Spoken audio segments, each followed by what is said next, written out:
میں بھابھی کو بہن سمجھتا تھا، لیکن پھر پتہ نہیں کیوں بھابھی کو میں گندی نظر سے دیکھنے لگا۔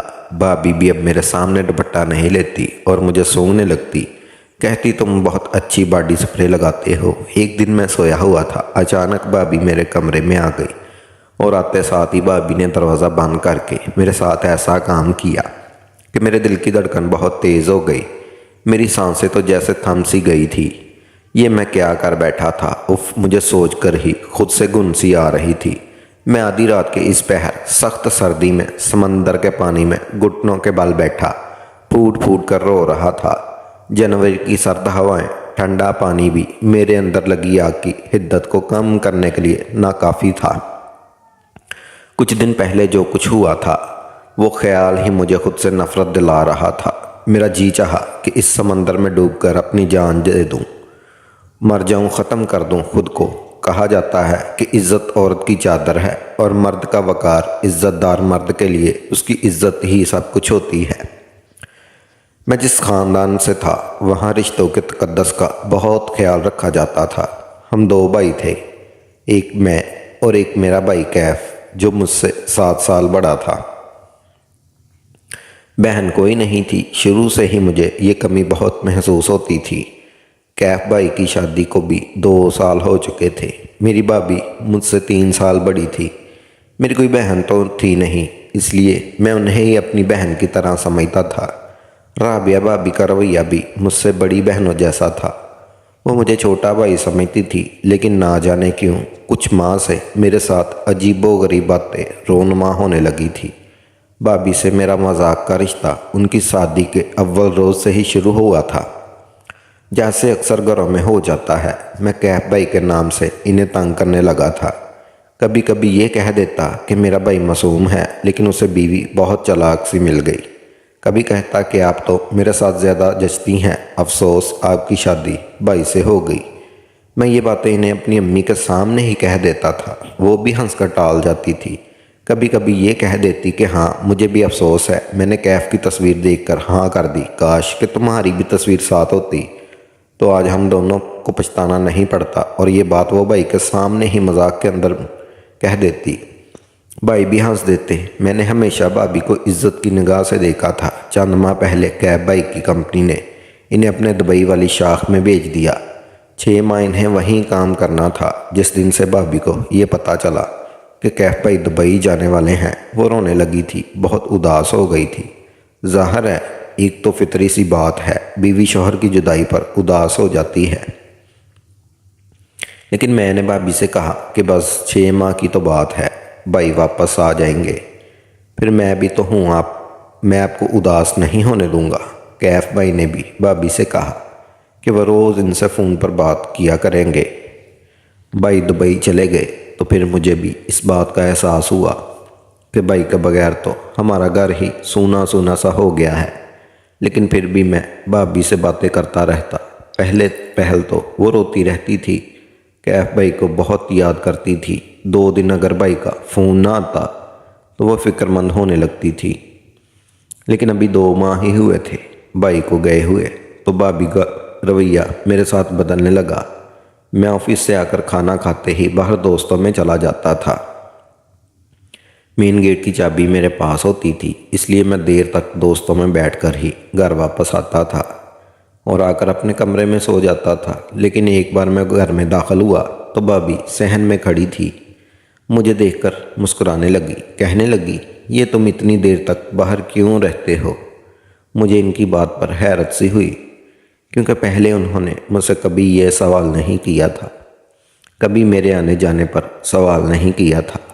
میں خود مختار تھا اور شادی شدہ بھی نہیں تھا، اس لیے میں اپنی مرضی کا مالک بھی تھا۔ ہمارے دوستوں کا گروپ تھا اور ہم آپس میں باتوں میں مصروف ہوتے تھے، تقریباً سبھی کوارے تھے، اس لیے رات کو دیر تک بیٹھے گپے لگاتے رہتے تھے۔ میں نے کہا، آپ کیوں جاگ رہی ہیں؟ میری تو یہی روٹین ہے۔